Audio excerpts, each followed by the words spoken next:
which is how long and how much do you need to spend to get a Birkin or a Kelly, which is an extremely tricky question.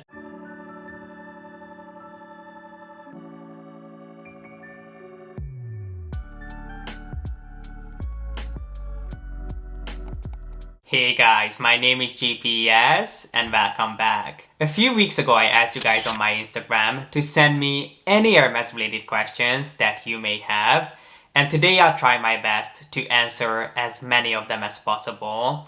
Now I have addressed quite a few of them over on my Instagram already, so in case you're interested in seeing more Hermes/luxury related Q&As, then be sure to head over to my Instagram where I will make this more of a regular occurrence, but we'll be addressing the rest of the questions right here, right now.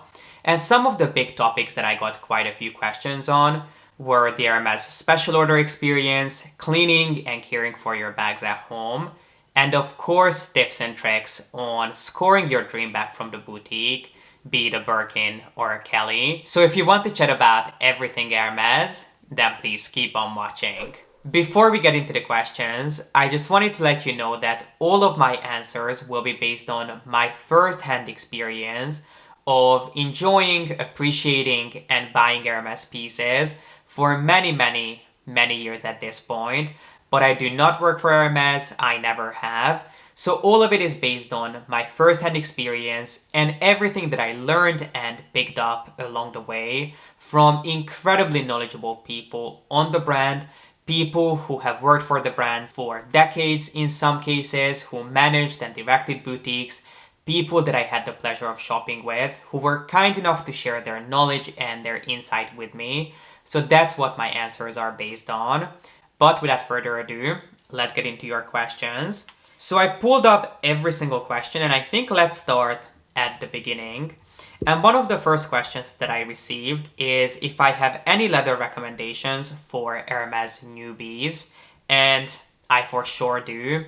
First of all, I have done a dedicated video on some of my least and most favorite Hermes leathers, which I will have linked up here. And that pretty much sums up most more popular leathers out there. But I think if you are an Hermes newbie, I assume you're looking for something that you can use and abuse, enjoy, and don't have to baby. So I would definitely invest in a leather or a piece in a leather that is pebbled or grained, one that has some texture to it, because those leathers tend to be a little bit more hard wearing and scratch and water resistant. So something like Epsom or Togo would be a great choice. Whether you go for a small leather good or a bag, I don't think you could go wrong with either one. I personally reach for those leathers in pretty much everything that I own because you don't have to think about them. They are easy to use. You don't have to worry how you're going to hold them, where you're going to put them. They are just hard wearing, reliable, and pretty scratch and water resistant. So I think either one of those leathers would be a great choice. It really depends on what piece is going to be your first investment. If you're going for something that is a little bit more laid back and relaxed, Togo is a fabulous choice. If you are choosing something that needs to maintain a little bit more structure, Epsom is just the best leather that money can buy. So it really depends on the particular piece that you're choosing as your first investment. But Togo, Epsom, as long as they're options, I think you will be perfectly fine. And they are pieces and leathers that you'll be able to enjoy for a really long time without really having to worry about either one. The next question also has to do with leathers, and it's asking me if I have any leather recommendations for rainy, humid weather and any for sunny and dry weather. So as long as you are in an environment that's more rainy and humid and you're afraid of leaving watermarks on your bags, I think you could go with the exact leathers that I just mentioned before, leathers that are grained and pebbled because they tend to be a little bit more resistant. Obviously, no Hermes bag is waterproof and bulletproof, so you do have to be careful with every single one of them. Thankfully, most leather Hermes bags do come with a raincoat that you always want to keep on you. I can guarantee that the day you decide to take it out and you're like, you know what, it's not going to rain today, I don't need it, is the day that you will get stuck in a thunderstorm. I am speaking from experience, so trust me on this. But even if you buy a smaller piece that doesn't come with a raincoat, you do want to be careful because no leather is going to be waterproof. And I'm not just talking about Hermes leathers, but leathers in general. So when it comes to rainy and more humid weathers, I would probably go for more of a pebbled leather just to be safe. But I think if you take good enough care of your pieces, you would be fine with any one of them. The only leather that I can think of that is particularly finicky when it comes to water is Lise, or also known as shiny alligator and frog, because the biggest enemy of these pieces is water. Because of that high shine lacquered finish, water, it can leave terrible marks on any one of these pieces. So you do want to be really careful. They can be polished and sort of repainted and re-lacquered, I guess that's the term, to an extent. But you want to be extremely careful because it's not the easiest flaw to fix. Other than that, I really cannot think of anything else that I feel you would struggle with. As long as you take care of them, you would be fine with any leather. And when it comes to sunny and dry weather, if you live in a place where it's always sunny and dry, well, first of all, congratulations. But I think you have plenty of options. I wouldn't really worry about any leather, but kind of worry about all of them, because one thing that you have to keep in mind is that, for example, if you keep your bags and you live somewhere where it's always sunny and you get constant sunlight, you want to make sure that your bags are always covered, your bags are not exposed to sunlight, even if it comes through the window, because sunshine can actually fade and bleach your bags over time. So you do want to be really careful with exposing your bags to too much sunlight.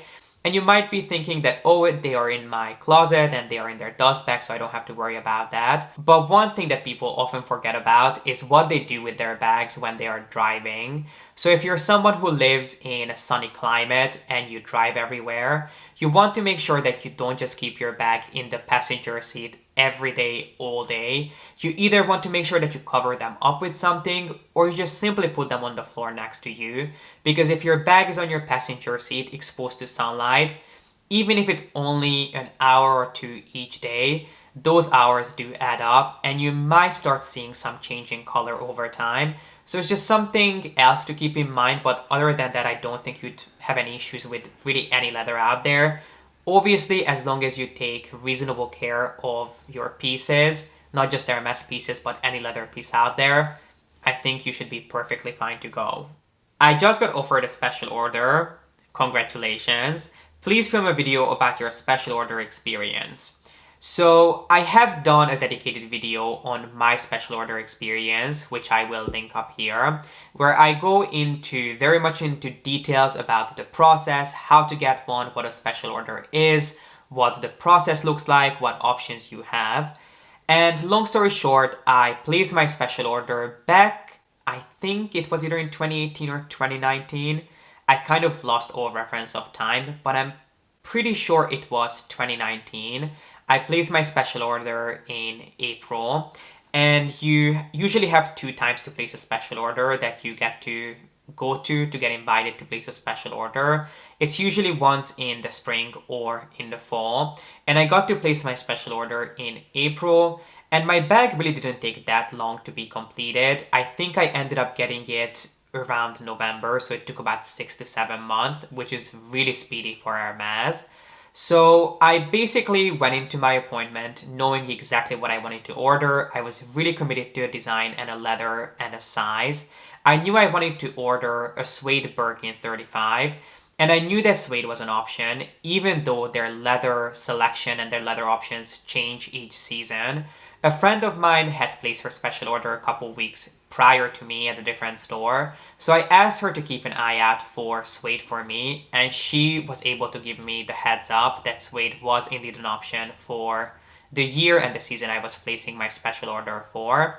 So I went in knowing exactly what I wanted, and I thought I would be in and out within 2 minutes, considering that I knew the exact specs of the bag that I wanted. So we sat down, looked at the list, suede was on the list. But what I didn't realize is that even though suede was indeed on the list and it was being offered for the season, in I believe 3 different colors, it came in a lilac, it came in an ocean blue, and then a taupey color, which is the one that I was going to go for. I didn't know that there was an additional list that had to be cross-referenced to make sure that the bag that you're choosing and the leather that you're choosing it in can be matched up.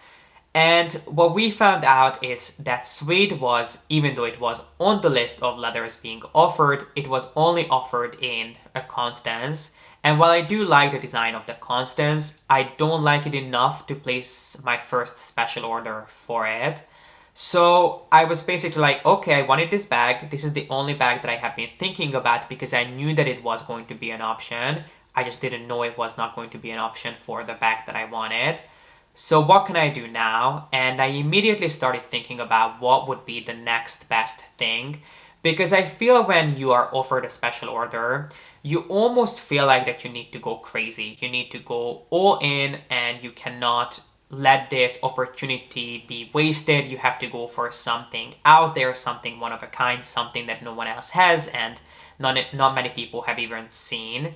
So I started looking at the different bags that were being offered, and I realized that the calligraphy was a bag that had just recently launched. Now, in case you're not familiar with the calligraphy, it is a Kelly Cellier bag in size 28 that features a letter on the front of the bag with this really cool sort of patchwork design.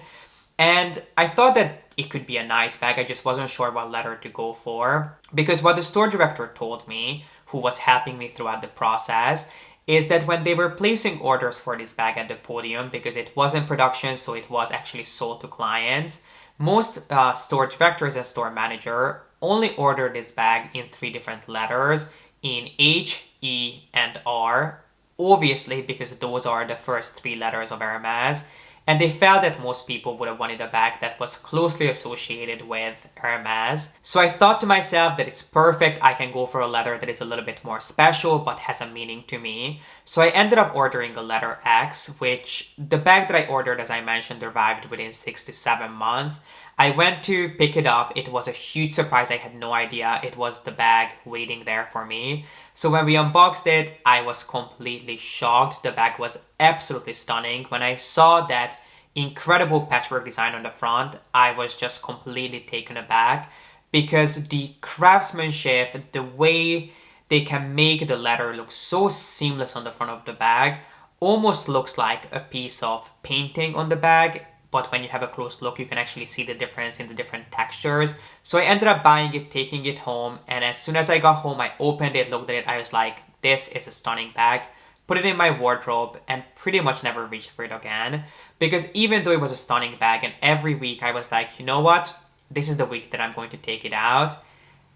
I just couldn't make it work. The bag wasn't for me. The style, the design, the size, the structure, just none of it worked for me, my proportions, my aesthetic, and my taste. So even though it was a special bag, it was a pretty unheard of bag at the time, it just wasn't one that worked for me. So I think the main takeaway that you could learn from my mistake is, yes, if you're someone who is in love with crazy, special, colorful bags, this really is your chance to go for a rainbow bag, a bag that's made of different colors or crazy leathers or even just more unique colors. But if you're someone like me who has more of a simplistic aesthetic, someone who has a really strong appreciation and preference for a certain color or a certain size or style, you can go crazy, but should you? That's, I think, the real question. Yes, I had the chance to go crazy. I kind of did, but I completely regret it in the end. Because if I had ordered something that I have been lusting after for a long time but have not been able to get my hands on, my special order experience would have been much more special, because I feel as long as you order something that is special to you, that's all that matters. Even if it's basic for others, or even if it's something that is around and you could pick it up otherwise, if you've been waiting for it, if you've been lusting after it for a while, why would you not guarantee yourself the chance to actually get exactly what you want?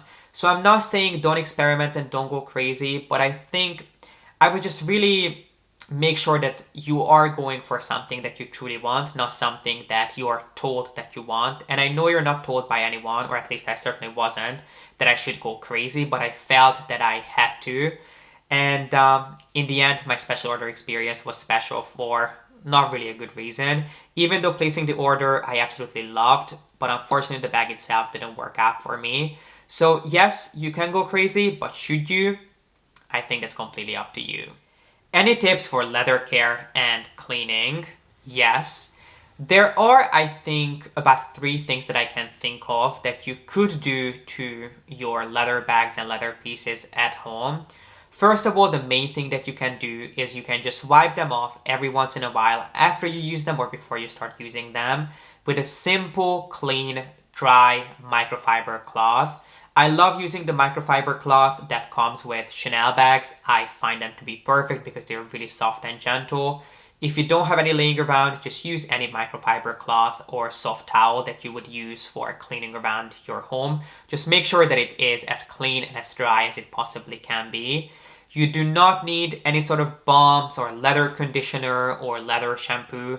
You do not want to use any of that on any one of your pieces, but especially not Hermes pieces, because if anything needs to be done to your bag, if it needs to be repaired or something needs to be changed on your bag and you take it into Hermes, and the craftsman at the atelier realizes that something has been done to the bag outside of the atelier, even as little as conditioner being used on the bag, they might refuse servicing your bag, and what are you going to do at that point? Another thing that I think would make a big difference to the inside of your bag and the foundation of the bag itself is using an insert whenever you are using your bag.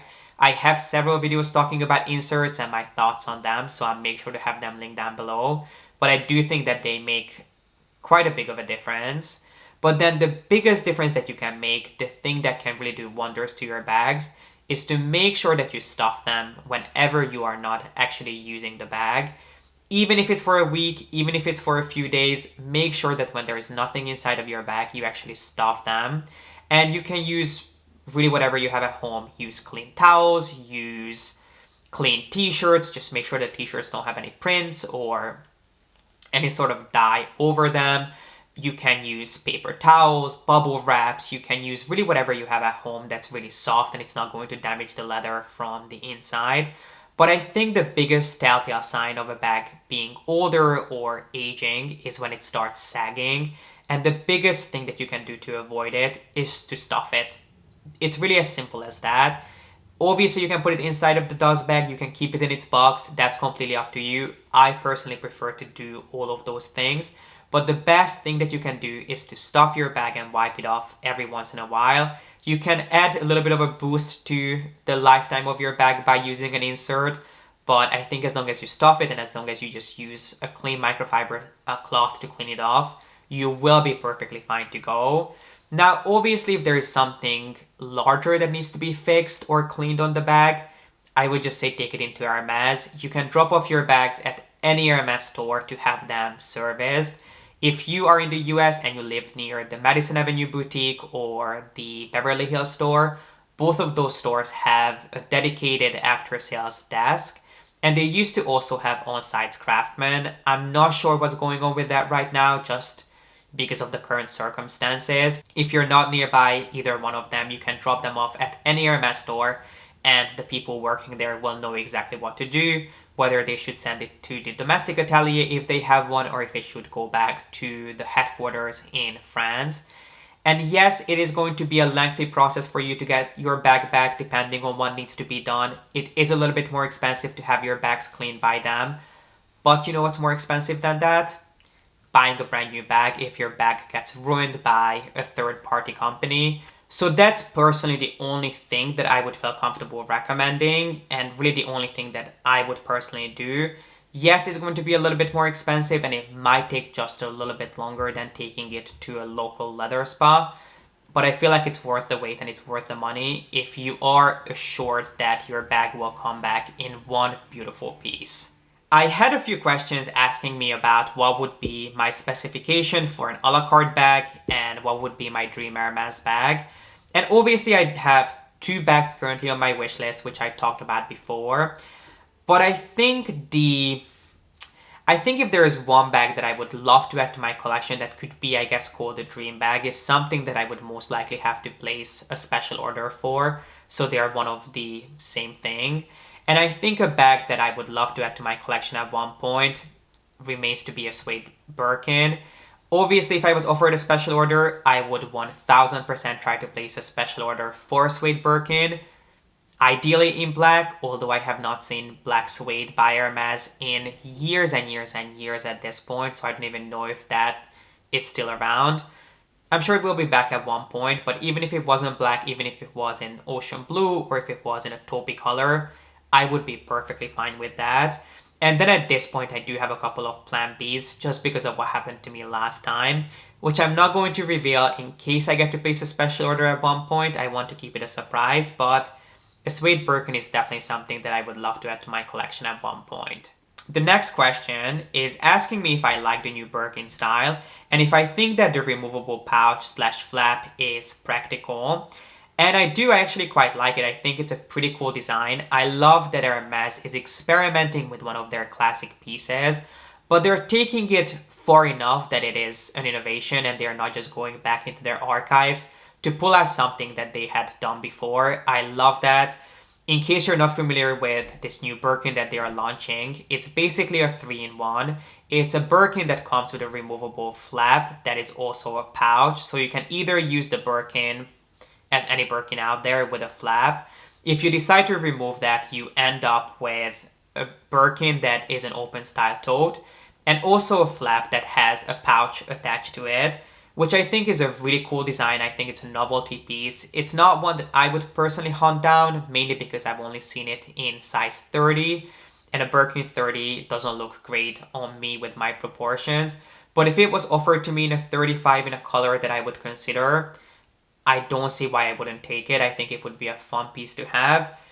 Is it practical? I think we'll be able to tell once we see the bags in person and see what the construction looks like, how it's really constructed. I think that will really decide whether it could be called practical or not. But I do like the fact that you get multiple bags in one.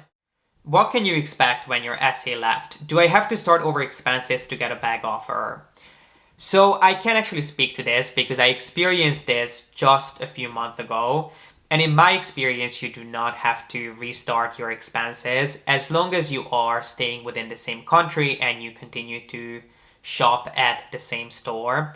So what I would recommend that you do is if the person you shop with is leaving, I would most likely ask them for an introduction or a recommendation and kind of ask them to advise you who they think you should continue shopping with, because they not only know your taste and what you're looking for and what you're interested in, but they're also very familiar with their own team. They know everyone's specialty, and they could hopefully match you up with someone that they feel would be a great fit, someone that you could be on the same page with, someone that they feel would get you and would be able to help you with exactly what you're looking for. So that's exactly what happened to me. I asked for the person's recommendation who was leaving, and even though I had someone in mind, I wanted to hear what they had to say, and thankfully they recommended the same person that I was hoping they would.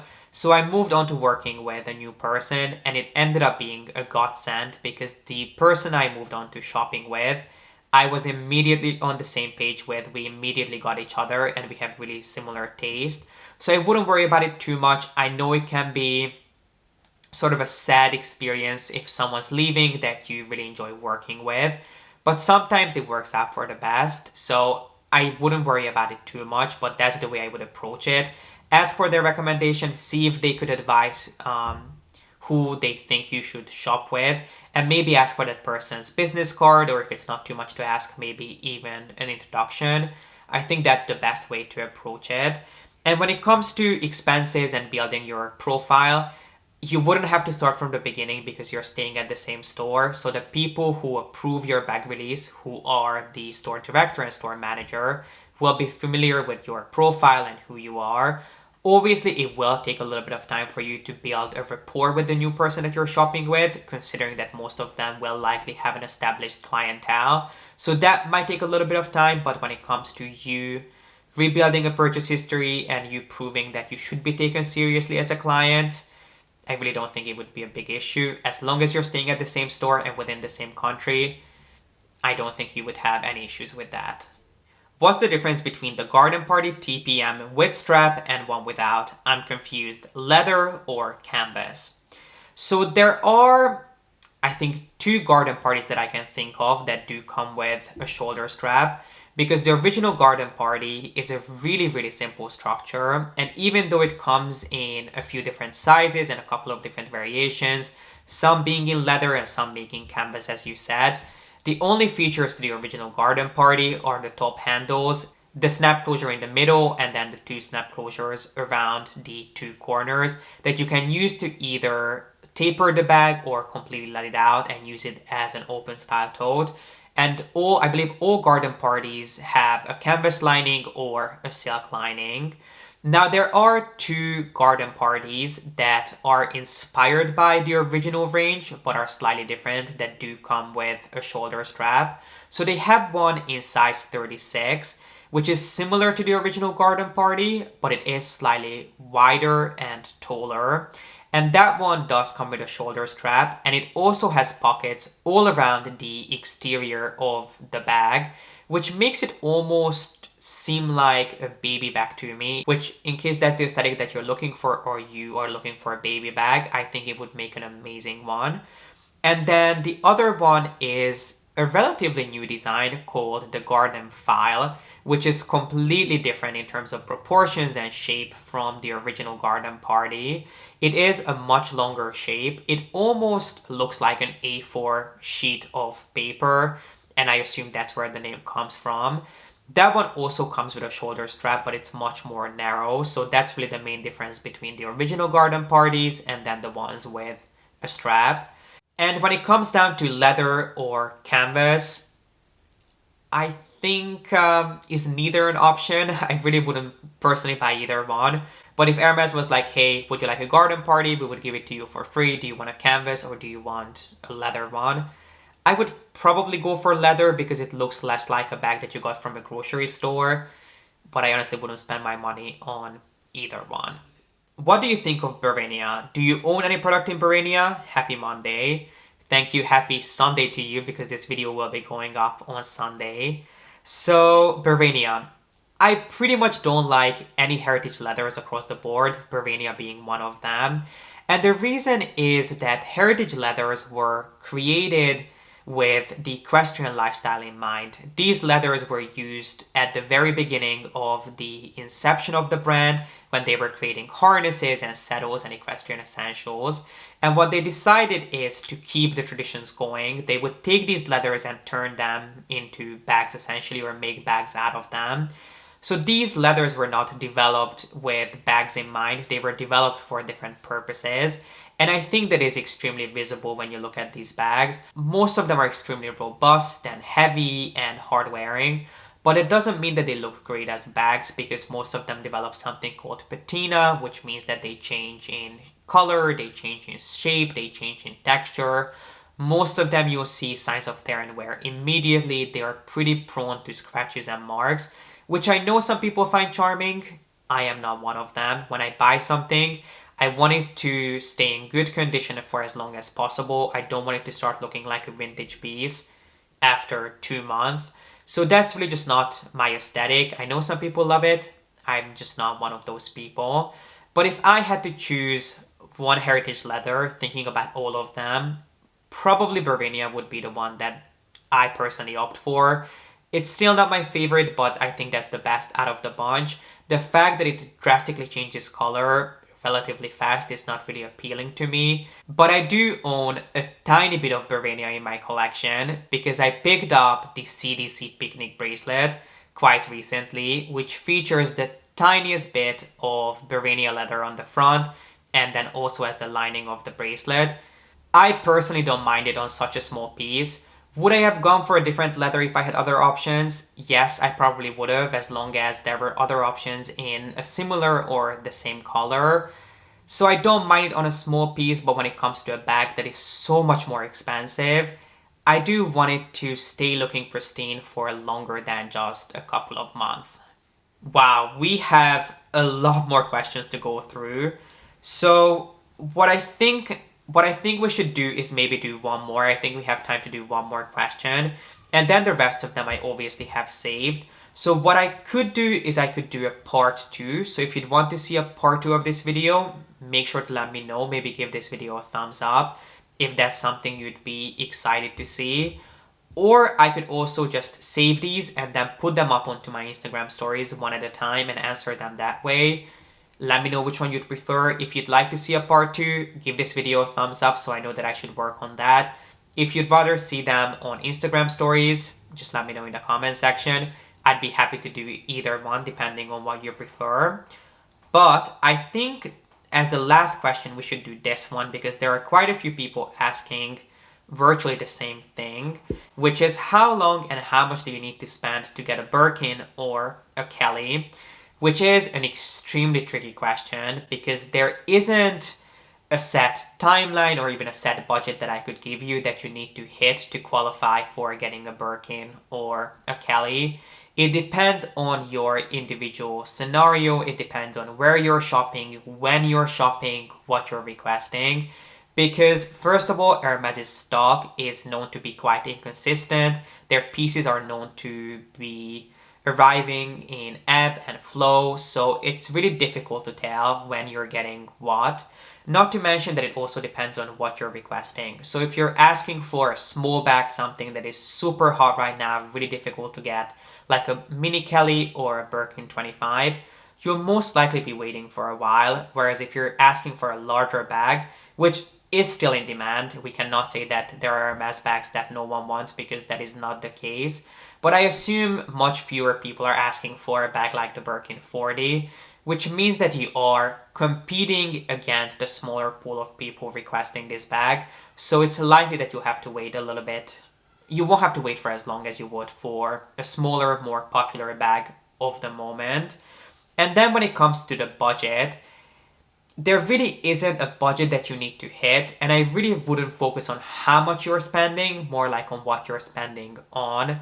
I know that there are all these guides out there that you should spend 1 to 1, 1 to 2, 1 to 3, 1 to whatever. I personally never cared about it, and I know for a fact from my personal experience that they do not work. Because I have spent a fraction of 1 to 1 to receive a bag from a certain store, and I have spent a lot more than just 1 to 1 to receive another bag from a different store.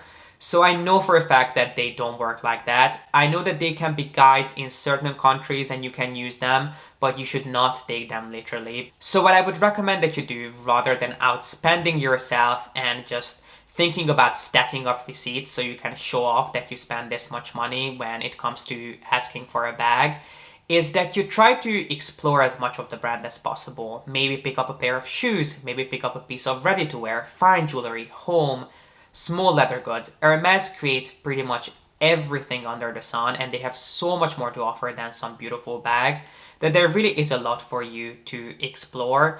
And your best resource for that is the person that you're working with. They should be your number one resource because they are the true experts on the topic. They see these products day in and day out.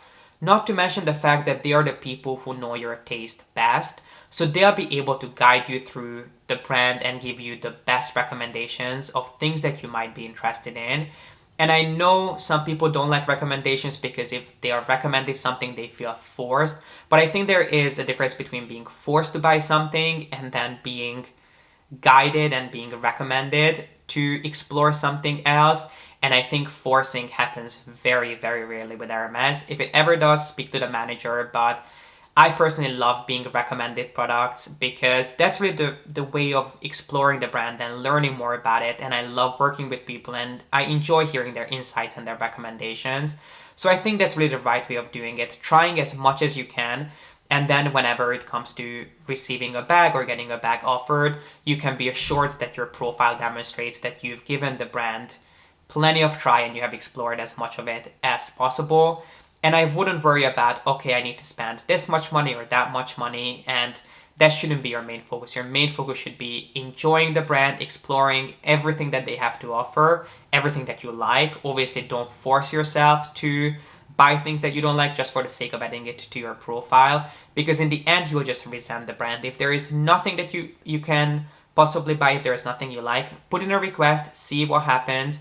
But obviously the pre-loved market is booming for a reason. So just explore as much of it as you can and explore as much of it as you enjoy. And I think it will be a much more pleasant experience than worrying about really how much you spend at a certain store, because I don't think that's the whole point of it. Please do let me know in the comment section if, first of all, if you have any other questions that you'd like me to address and what you'd like me to do with the rest of the questions. I want to make sure that I can touch on each and every single topic that you sent in. So do let me know if you'd rather see a part 2 or some more Instagram stories. And if you enjoyed this video, then please make sure to give it a thumbs up and don't forget to subscribe. And as always, thank you so much for watching. I appreciate you being here and I hope to see you in the next one. Bye.